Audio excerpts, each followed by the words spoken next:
And the boy in the blue shirt, please introduce himself. Me.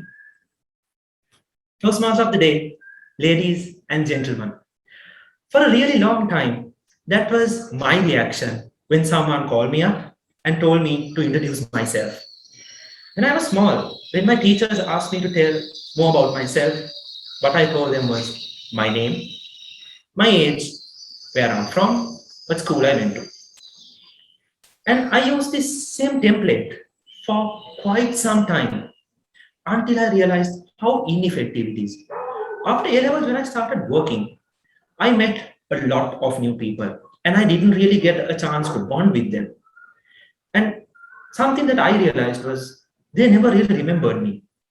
I was someone that they met, talked a little bit with, and forgot. Same happened in university. I don't know how many people I have introduced myself to, both in person and on WhatsApp, replying to those short messages that just say intro question mark. Again, I was just someone that they met, talked with, and forgot about. So when I heard about the CC1 speech in Gavel, I was excited. Excited because here was a chance for me to make a memorable first impression, something that people will remember me by. I was able to craft quite a nice CC1 with the help of my mentor, but I realized that CC1 wasn't the answer to all of my problems. I can't very well go and tell a 5-minute speech about myself when someone asks me to introduce myself, right? And that is when I started researching about how I can make the perfect first impression, the introduction that will capture your minds. Let me share a few points that I came across. The first, one of the most important points when you are in a physical setting, your body language.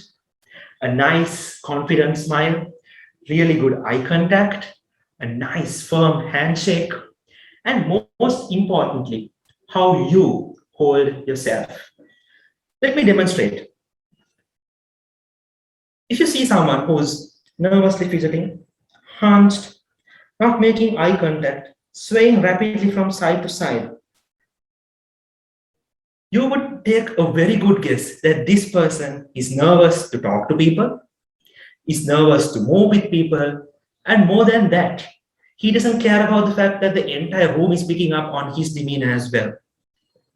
Whereas a person who has their feet slightly apart, my feet are slightly apart even though you cannot see them, with a wide open body language, open palms. Well, this person is open, carefree, and approachable. Nervous, fidgety, introvert, open, carefree, extrovert. It's all in how you hold yourself in front of people. Second important point, and something that is very useful to you all during this pandemic situation, is what you say and how you say it.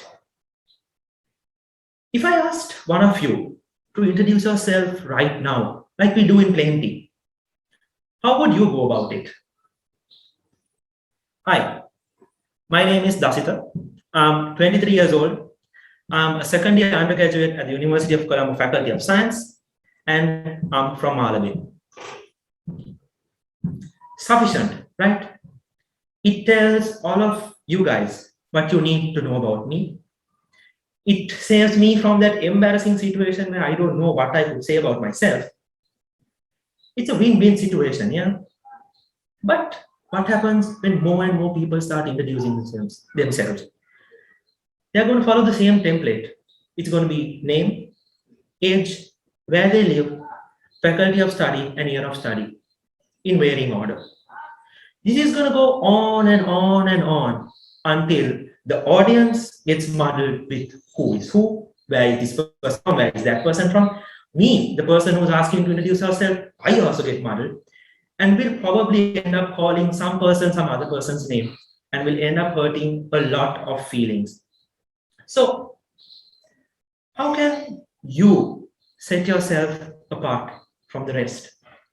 What else can you say to make yourself different? Well, it's quite simple. You just have to say what everybody else says, but differently. Let me demonstrate. Hi guys, my name is Dasitha Wanduragala. My friends call me Bandura, just in case if you all need a nickname to call me. I am not really a dog person, but I would say I'm roughly 3 to 4 years old in dog years. That is 23 in human. See, I said the exact same things, but differently. I added something about myself that is unique, that will stick in your minds. I said something that makes me unique. You see, it is human nature to form a mental image of someone within the first few interactions. And we make a lot of decisions about that person based on that first mental image. It's called judging someone. And that is why making a perfect first impression, the perfect introduction, is so important. It just can't be any old introduction. It has to be something that makes people, when they see you on the road, stop and say, oh yeah, that's the guy who called himself Bandura in CC5. As undergraduates in a leading university of the country, we all hope to go out there one day and make a change. And the best weapon you have for that change is yourself. And to make maximum use of what you have to offer, you have to present yourself out to the world in a proper manner. And how you present yourself depends completely and entirely on you. So don't be afraid to go out there and make a change. But first of all, you have to realize that you have to be the change yourself. Toastmaster of the day, over to you.